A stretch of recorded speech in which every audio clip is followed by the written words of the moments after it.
Assalamualaikum warahmatullahi wabarakatuh. Perkenalkan, nama saya Najwa Khairunisa dari kelas 12 MIPA 1. Di sini saya akan mempresentasikan mind map materi tentang iman kepada qada dan qadar. Secara umum, iman kepada qada dan qadar berarti percaya dan yakin dengan sepenuh hati bahwasannya Allah SWT memiliki ketetapan, kehendak, dan keputusan untuk semua makhluknya. Salah satu dari rukun iman adalah iman kepada qada dan qadar. Dengan demikian, mempercayai qada dan qadar merupakan kewajiban. Takdir Allah SWT merupakan iradah, kehendak Allah SWT. Oleh sebab itu, takdir tidak selalu sesuai dengan keinginan kita.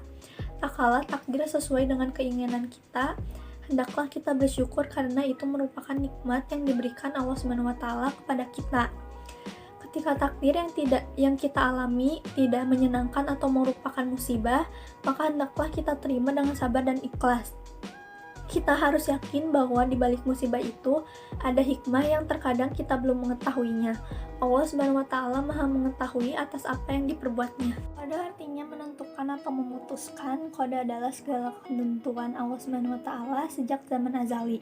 Contoh qada adalah kelahiran seseorang, jenis kelamin, dan kematian. Quran surat yang berkaitan dengan qada adalah Quran surat An-Nisa ayat 65. A'udzubillahi minasyaitonirrajim. Bismillahirrahmanirrahim. Fala wa rabbika la yu'minuna hatta yuhaqqimuka firma sajara bainahum summa la yajidu fi anfusihim faharazam mimma qadaita wa yusalimu taslima.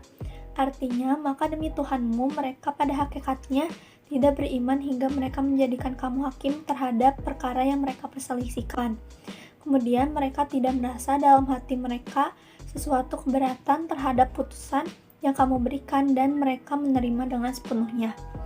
Dalam surat An-Nisa ayat 65, qada diartikan sebagai keputusan Allah. Qadar artinya memberi kadar, aturan, atau ketetapan. Qadar adalah ketetapan Allah SWT terhadap seluruh makhluknya tentang segala sesuatu. Contohnya, seseorang yang kesulitan memahami pelajaran di sekolah berusaha belajar dengan giat agar memperoleh nilai yang bagus. Salah satu ayat Al-Quran yang berkaitan dengan qadar adalah Quran Surat Al-Qamar ayat 49. A'udzubillahi minasyaitonirrajim. Bismillahirrahmanirrahim. Inna kulla syai'in khalaqnahu biqadar. Artinya, sesungguhnya kami menciptakan segala sesuatu menurut ukuran. Dalam Quran Surat Al-Qamar ayat 49, qadar berarti perwujudan kehendak Allah SWT terhadap semua makhluknya dalam bentuk-bentuk batasan tertentu.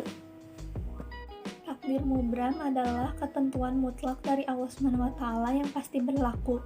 Takdir mubram ini membuat manusia tidak diberi peran untuk mewujudkannya.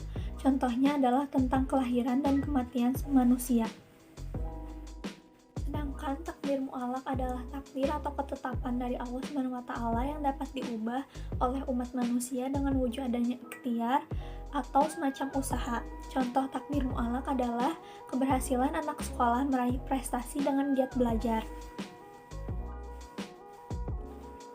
Hikmah beriman kepada qada dan qadar adalah jika kita percaya dengan adanya takdir buruk dan baik atau yang sering disebut qada dan qadar, pasti kita akan selalu berpikir optimis terhadap ketentuan Allah.